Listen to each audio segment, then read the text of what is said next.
أجمعين ونعوذ بالله من شرور أنفسنا ومن سيئات أعمالنا من يهده الله فلا مضل له ومن يضلل فلا هادي له ونشهد أن لا إله إلا الله وحده لا شريك له ونشهد أن سيدنا محمدا عبده ورسوله أما بعد فأعوذ بالله من الشيطان الرجيم بسم الله الرحمن الرحيم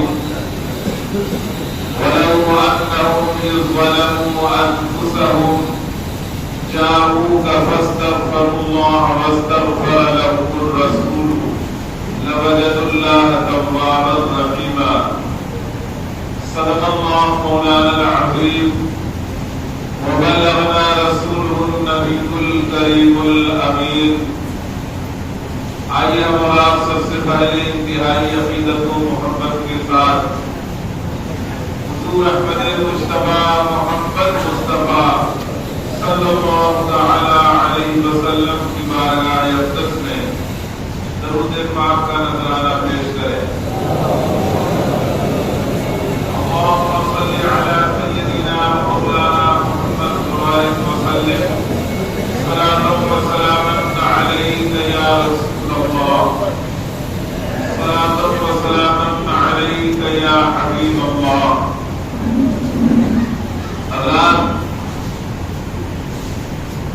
اللہ تبارک و تعالی نے ارشاد فرمایا وَأَقِمُوا الْحَجَّ وَالْعُمْرَةَ لِلَّهِ،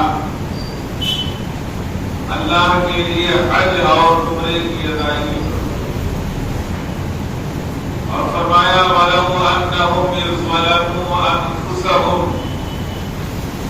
اے محبوب کہ جب یہ اپنی جانوں پر ظلم کر لیں یعنی کوئی گناہ کر لیں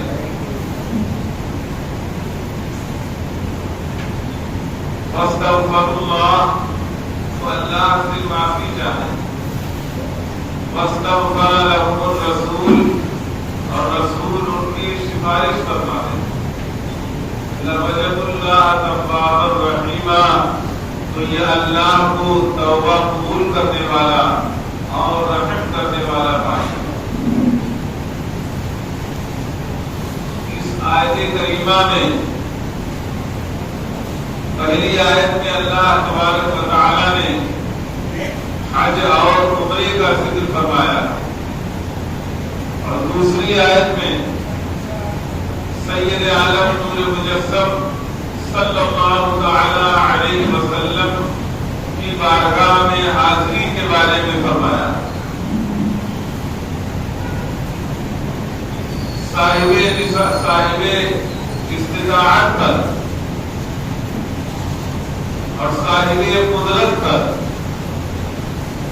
حج کرنا زندگی میں ایک مرتبہ فرض ہے. اور ایسے ہی بارگاہ رسالت صلی اللہ تعالی علیہ وسلم نے حضرت شیخ عبدالحق محدث دہلوی رحمۃ اللہ تعالی علیہ نے فرمایا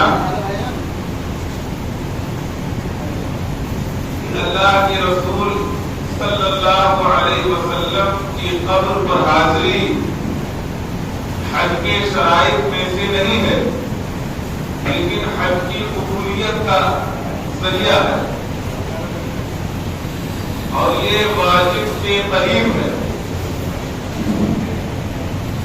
اور خود اللہ تبارک و تعالی کے رسول صلی اللہ تعالی علیہ وسلم نے فرمایا من زار قبری وجبت له شفاعت، جس نے میری قبر کی زیارت کی اس کے اوپر میری شفاعت واجب ہے.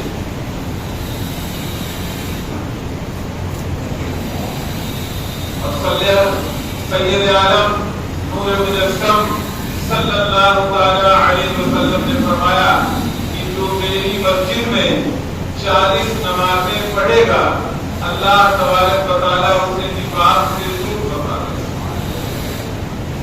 اسی لیے حاجی جاتے ہیں اور مسجد نبوی میں 40 نمازیں ادا کرتے ہیں. فرمایا میری مسجد میں جو 40 نمازیں پڑھے گا اللہ تبارک و تعالیٰ اسے نفاق سے دور فرمائے۔ شہر مکہ شہر کے بارے میں آیا مکہ تو خیر بلاد اللہ، اللہ کے شہروں میں سب سے بہتر شہر مکہ المکرمہ ہے۔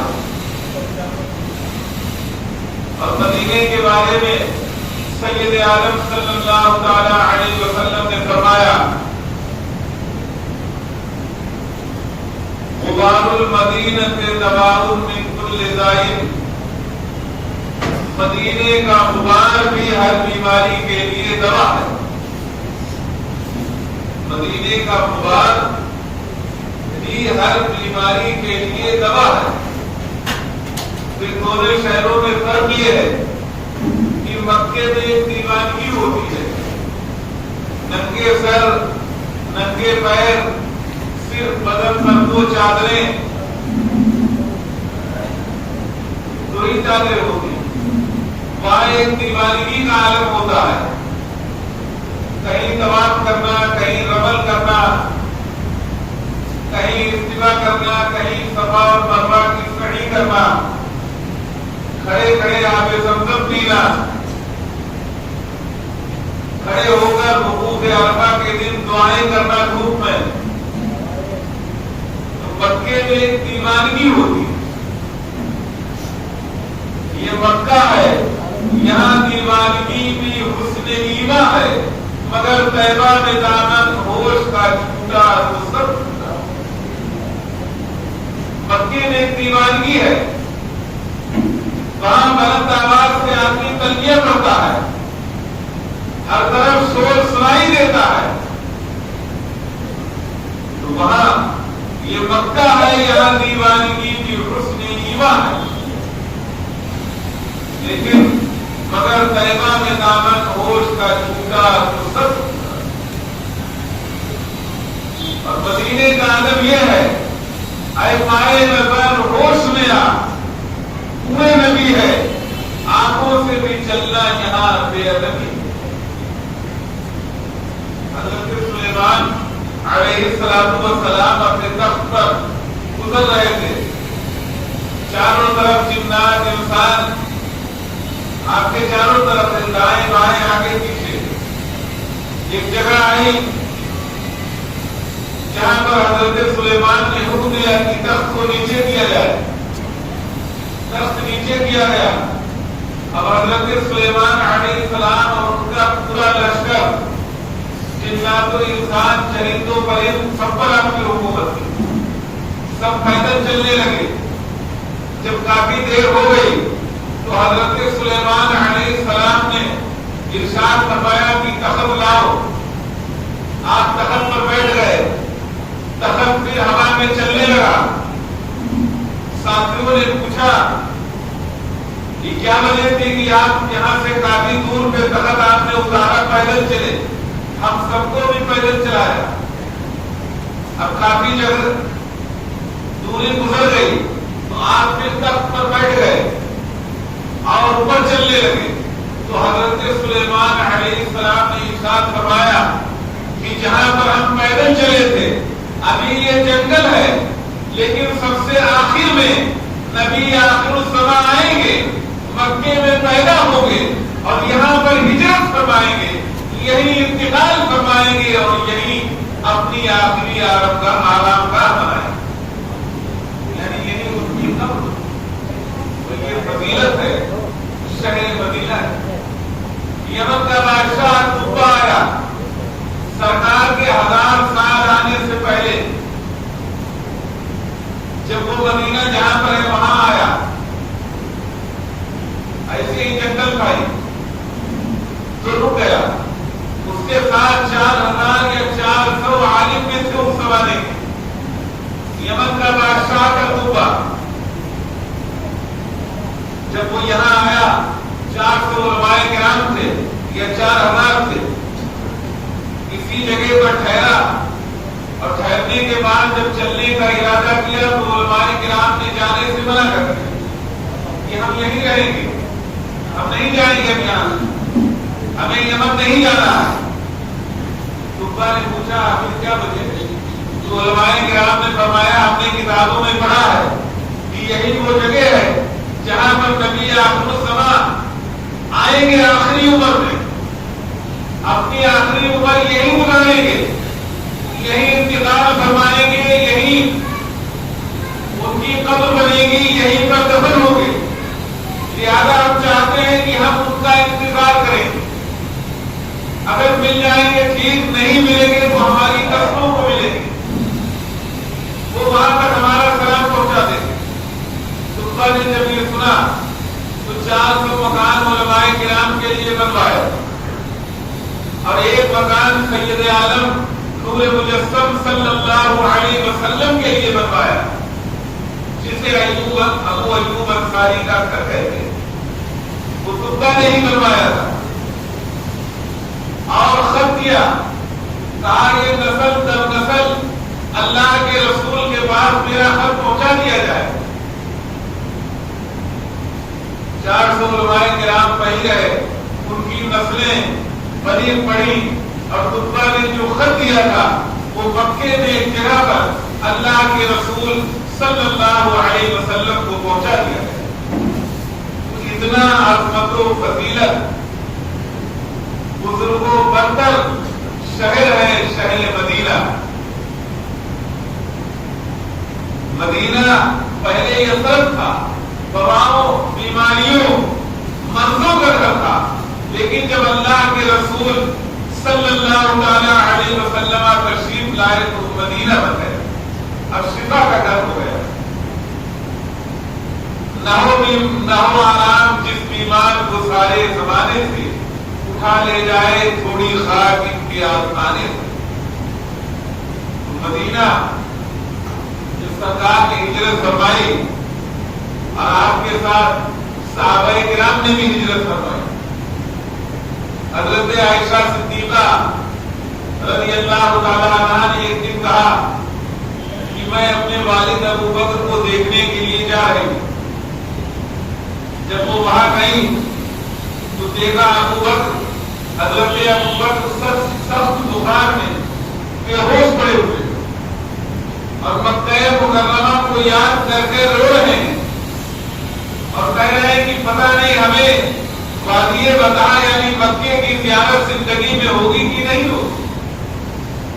اور بہت سے صحابہ کو دیکھا جو مکے سے آئے تھے، انہیں بیماری نے پکڑ لیا اور مکے کو یاد کر کر کے بیمار ہو گئے، یعنی اپنے وطن والوں کو یاد کر رہے تھے، وطن عزیز کو، پھر مکہ المکرمہ کو۔ حضرت عائشہ دیکھ کے واپس آئی، سید عالم صلی اللہ تعالی علیہ وسلم سے عرض کیا یا رسول اللہ میرے والد بھی بیمار ہیں اور تمام صحابہ بھی بخار میں پڑے ہوئے ہیں اور مکہ مکرمہ کو یاد کر کر کے سب رو رہے ہیں، انہیں وادی بطحا یعنی مکہ المکرمہ کی بہت یاد آ رہی ہے، رات دن مکے کو یاد کرتے رہتے ہیں۔ اللہ کے رسول صلی اللہ تعالی علیہ وسلم نے ارشاد فرمایا کہ ٹھیک ہے، آپ نے سنا، پھر اللہ تبارک و تعالیٰ سے دعا کی کہ اے اللہ ان کے دلوں میں مدینے کی ایسی ہی محبت ڈال دے جیسے تو نے ان کے دلوں میں مکے کی محبت ڈال دی، ایسی ہی محبت ڈال دے، کہو میرا مکہ جیسے ان کے دلوں میں مکے کی محبت۔ اور پھر دعا فرمائی اے اللہ ابراہیم نے مکے کو حرم بنایا تھا، میں مدینے کو اپنا حرم بناتا ہوں۔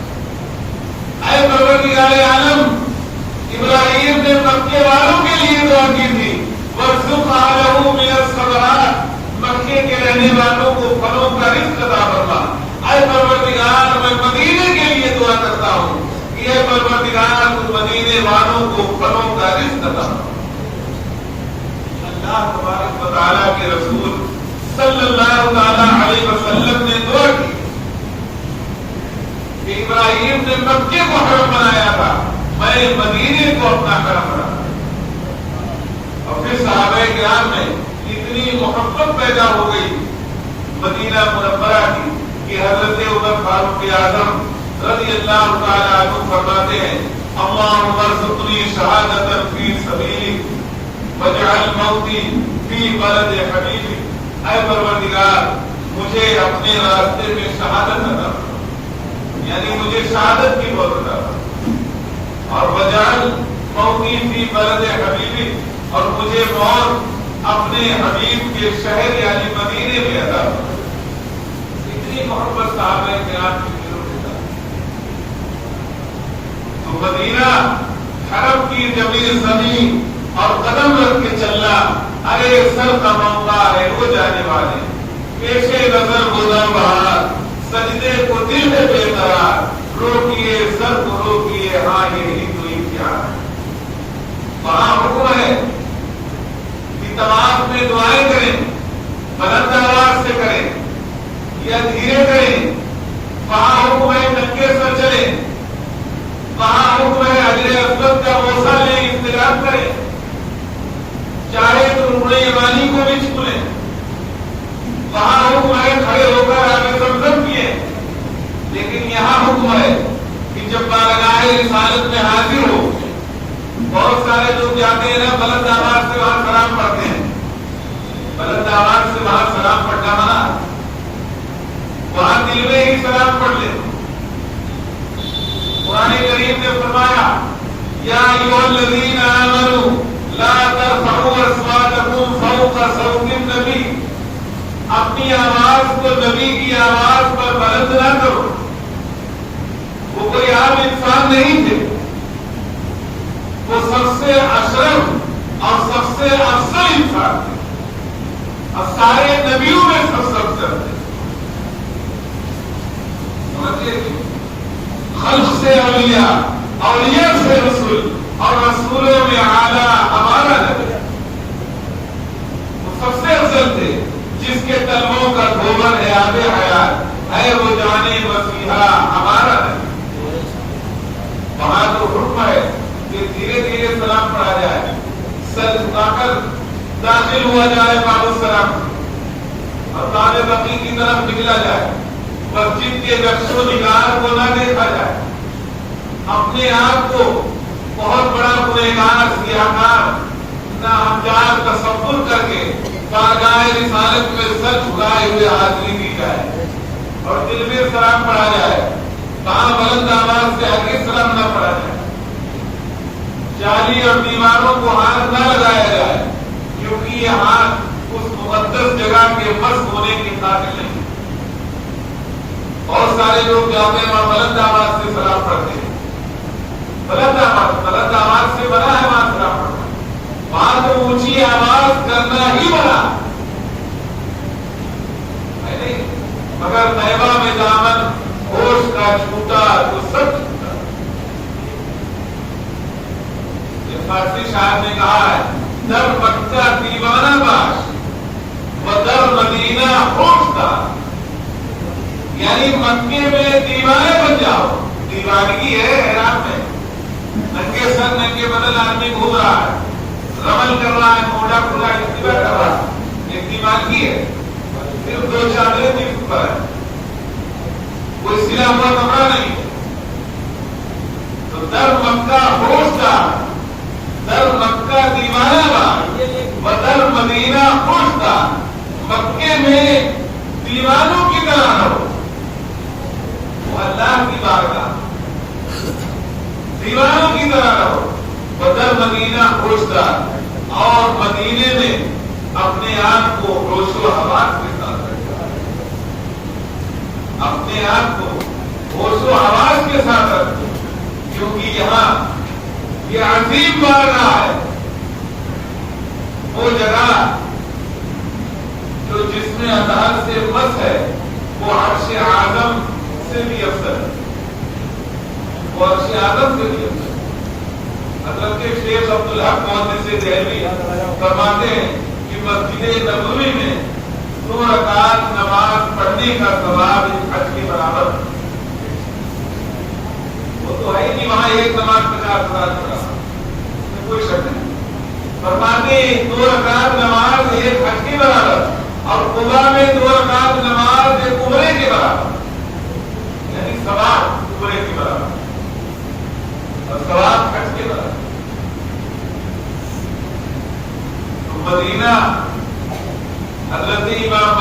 اتنی محبت کرتے تھے مدینہ منورہ سے کہ آپ نے زندگی میں حج نہیں کروایا کہ کہیں میرا انتقال وہاں نہ ہو جائے راستے اور پھر یہاں دفن ہونے کو نہ ملے. تو سرکار خواب میں آئے اور فرمایا جاؤ حج کر کے آ جاؤ, نہیں انتظار کرو. تو حج کر کے آئے, پھر مدینے میں انتقال فرمایا اور اتنا ادب فرماتے کہ آئے تو حدیث کوئی بھی کھڑے ہو کر بیان کرنے لگتا ہے موبائل پہ. حضرت امام مالک اگر کوئی کہتا حدیث سناؤ تو پہلے غسل فرماتے, پھر صاف کپڑے پہنتے, پھر عطر لگاتے, پھر اونچی جگہ پر بیٹھتے, اس کے بعد میں حدیث بیان کرتا. ہمارے بزرگوں نے اس لیے فرمایا با ادب با نصیب, بے ادب بے نصیب, اسی لیے تو فرمایا گیا. اب آج تو کوئی بھی حدیث بیان کرنے لگتا, کچھ نہیں آتا, ذرا موبائل پہ دیکھا اور حدیث بیان کرنے لگتے ہیں. انہیں یہ بھی نہیں پتا یہ حدیث کب فرمائی, کس نے, کون اس کا راوی ہے, اللہ کے رسول تک اس کی سند پہنچی ہے کہ نہیں پہنچی ہے, یہ صحابہ تک پہنچی ہے کہ نہیں پہنچی. بلکہ حدیث میں ہے, حدیث میں ہے. اور حدیث کا ادب تو یہ ہے کہ پہلے غسل کر کے آتے, پھر کپڑا بدلتے, پھر اونچی عطر لگاتے, پھر اونچی جگہ پر بیٹھتے, پھر حدیث بیان کرتا. یہاں تو کوئی بھی بیان کرنے لگتا. اللہ تبارک و تعالی ہم سب کو عمل کرنے کی توفیق عطا فرمائے. الحمدللہ رب العالمین.